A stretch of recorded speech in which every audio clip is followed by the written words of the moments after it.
روزے تمام مسلمانوں پر فرض کیے گئے، گویا کہ ایمان کا ایک حصہ ہے۔ حدیث میں اور قرآن میں بڑے واضح طریقے سے اس کی فرضیت کو بیان کیا گیا ہے۔ حضرت طلحہ بن عبید اللہ رضی اللہ عنہ سے روایت ہے کہ ایک دن ایک بکھرے بالوں والا دیہاتی آپ نبی کریم صلی اللہ علیہ وسلم کی خدمت میں حاضر ہوا اور عرض کیا، یا رسول اللہ، یہ ارشاد فرمائے کہ مجھ پر اللہ عز و جل نے کتنی نمازیں فرض قرار دی ہیں؟ آپ صلی اللہ علیہ وسلم نے فرمایا، 5 وقت کی نمازیں اور اس سے زیادہ نفل ہے۔ پھر اس نے عرض کیا، یہ ارشاد فرمائے کہ اللہ عز و جل نے مجھ پر کس قدر روزے فرض قرار دیے ہیں؟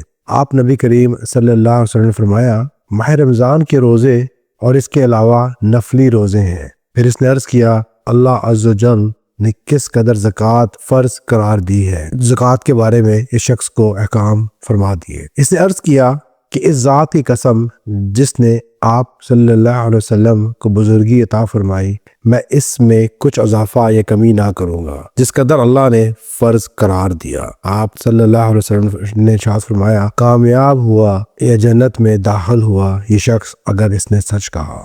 اس حدیث شریف سے معلوم ہوا کہ روزے فرض ہیں، اور روزے کی فرضیت قرآن کریم کی آیت کریمہ یا ایھا الذین آمنوا کتب علیکم الصیام کما کتب علی الذین من قبلکم، اور ایک اور آیت کریمہ فمن شہد منکم الشہر فلیصمہ سے بھی ثابت ہے۔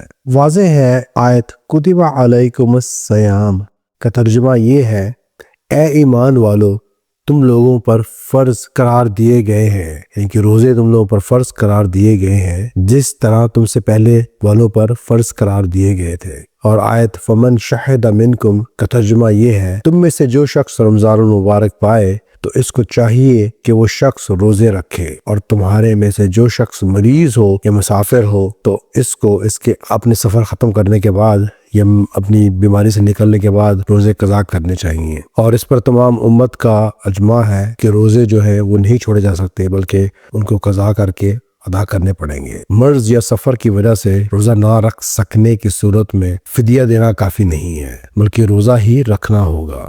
حضرت انس رضی اللہ عنہ سے روایت ہے کہ ہمیں قرآن کریم کی روح سے نبی اکرم صلی اللہ علیہ وسلم سے سوالات یعنی کہ غیر ضروری سوال کرنے کی ممانعت تھی۔ ہمیں خوشی ہوتی تھی کہ کوئی سمجھدار دیہاتی جب آپ سے سوال کرتے۔ اتفاق سے ایک دیہاتی حاضر ہوا اور عرض کیا، یا رسول اللہ، آپ کا پیغمبر جو آپ کا پیغام دینے والا تھا ہمارے پاس حاضر ہوا اور کہا کہ آپ کہتے ہیں کہ اللہ نے مجھ کو بھیجا ہے۔ آپ صلی اللہ علیہ وسلم نے ارشاد فرمایا، اس میسنجر نے سچ کہا۔ آپ نے اس نے عرض کیا، آسمان کس نے پیدا کیا؟ فرمایا، اللہ نے۔ عرض کیا، پہاڑ کس نے بنائے اور کس نے زمین میں ان کو جمایا؟ آپ نبی کریم صلی اللہ علیہ وسلم نے فرمایا، اللہ نے۔ اس نے پھر عرض کیا، ان میں منافع کس نے پیدا کیا؟ اس نے پھر عرض کیا، اس میں منافع کس نے پیدا کیے؟ آپ صلی اللہ علیہ وسلم نے فرمایا، اللہ نے۔ اس نے پھر عرض کیا، اس ذات کی قسم کہ جس نے زمین اور آسمان بنائے، پھر زمین میں اس نے پہاڑ کھڑے کیے اور پھر ان میں قسم قسم کے فائدے رکھے، کیا اللہ نے آپ کو رسول بنا کر بھیجا ہے؟ آپ نے فرمایا، جی ہاں۔ اس نے عرض کیا، آپ کے پیغمبر نے کہا ہم پر دن رات میں 5 نمازیں فرض ہیں۔ آپ صلی اللہ علیہ وسلم نے فرمایا، اس نے سچ کہا۔ اس نے عرض کیا، اس ذات کی قسم جس نے آپ کو بھیجا ہے، آپ کے پیغمبر نے بیان کیا کہ ہم لوگوں پر ہر سال میں 1 ماہ کے روزے فرض ہیں۔ آپ صلی اللہ علیہ وسلم نے ارشاد فرمایا، اس نے سچ کہا۔ اس نے عرض کیا، اس ذات کی قسم جس نے کہ آپ کو نبی بنا کر بھیجا ہے، اللہ نے آپ کو روزوں کو حکم دیا ہے؟ آپ صلی اللہ علیہ وسلم نے فرمایا، جی ہاں دیا ہے۔ عرض کیا، آپ کے پیغمبر نے کہا کہ ہر صاحب استطاعت پر حج فرض ہے؟ آپ صلی اللہ علیہ وسلم نے ارشاد فرمایا، جی ہاں۔ اس نے کہا، اس ذات کی قسم جس نے آپ کو سچا پیغمبر بنا کر بھیجا ہے، میں ان باتوں کو کسی قسم کی کمی یا اضافے کے بغیر پورا کروں گا۔ جب وہ پیٹھ موڑ کر چل دیا تو آپ صلی اللہ علیہ وسلم نے ارشاد فرمایا، یہ شخص جنتی ہوا اگر اس نے سچ کہا۔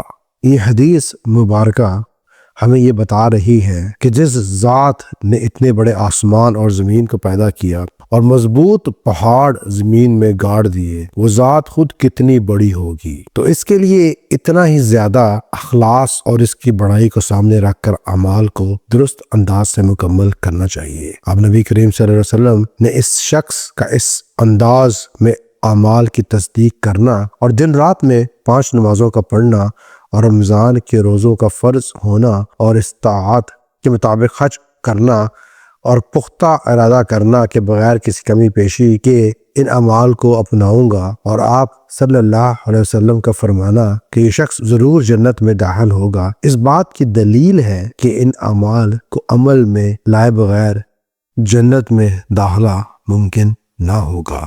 حضرت ابن عباس رضی اللہ عنہ سے روایت ہے کہ آپ صلی اللہ علیہ وسلم تمام حضرات سے زیادہ سخاوت کرنے والے تھے، اور ماہ رمضان میں جب جبریل علیہ السلام آپ صلی اللہ علیہ وسلم سے ملاقات فرماتے تو آپ صلی اللہ علیہ وسلم عام دنوں سے زیادہ سخاوت فرماتے، اور جبریل رمضان میں ہر رات آپ صلی اللہ علیہ وسلم سے ملاقات فرماتے اور تلاوت قرآن فرماتے۔ راوی کے مطابق جب آپ صلی اللہ علیہ وسلم جبریل سے ملاقات فرماتے تو آپ صلی اللہ علیہ وسلم تیز ہوا سے بھی زیادہ سخاوت میں شدت فرماتے، یعنی آپ نبی کریم صلی اللہ علیہ وسلم خوب زیادہ سخاوت فرماتے۔ جس طریقے سے ہوا بغیر ٹھہرے ہوئے اس کا منہ کھولتے ہی نکل پڑتی ہے، اس طریقے سے آپ صلی اللہ علیہ وسلم کے مبارک ہاتھوں سے مال و دولت آپ نبی کریم صلی اللہ علیہ وسلم کے مبارک ہاتھوں میں بغیر رکے ہوئے تقسیم ہو جاتی، اور آپ کے پاس جو کچھ سرمایہ ہوتا سب تقسیم فرما دیتے۔ آن حضرت صلی اللہ علیہ وسلم کو اللہ عز و جل نے بے حد سخی بنایا، یعنی آپ صلی اللہ علیہ وسلم غیر رمضان میں بھی اپنے پاس کچھ جمع نہ ہونے دیتے، بلکہ جو کچھ جیسے بھی آتا تقسیم کر دیتے۔ یہ تو بغیر رمضان کے آپ صلی اللہ علیہ وسلم کا معمول تھا، تو رمضان المبارک میں آپ صلی اللہ علیہ وسلم کس قدر سخاوت فرماتے ہوں گے اس کا اندازہ کون لگا سکتا ہے۔ بغیر رکے ہوئے جو کچھ ہوتا تھا تسلسل سے خوب سخاوت فرما کر اپنی امت کے لوگوں کو سبق دیا کہ دوسروں پر اس قدر مہربان ہو جاؤ کہ اللہ عز و جل کے نام پر سخاوت کرتے ہی رہو، تاکہ رمضان میں جہاں اور اعمال صالح پر خوب اجر و ثواب دیا جاتا ہے وہاں کئی گنا ثواب سخاوت کرنے پر دیا جاتا ہے۔ حضرت انس بن مالک رضی اللہ عنہ سے روایت ہے کہ رسول اللہ صلی اللہ علیہ وسلم نے ارشاد فرمایا، تم لوگوں پر ماہ رمضان آ گیا، اس ماہ میں جنت کے دروازے کھول دیے جاتے ہیں اور دوزخ کے دروازے بند کر دیے جاتے ہیں، اور اس ماہ مبارک میں شیطان زنجیروں سے باندھ دیے جاتے ہیں۔ ان چیزوں کا اگر ہم غور کریں تو ہمیں پتہ چلتا ہے کہ رمضان کے مہینے میں انسان نیکی پر آسانی سے آ جاتا ہے اور گناہوں سے بچنا بھی اس کے لیے آسان ہو جاتا ہے، یعنی کہ انسان کا سب سے بڑا دشمن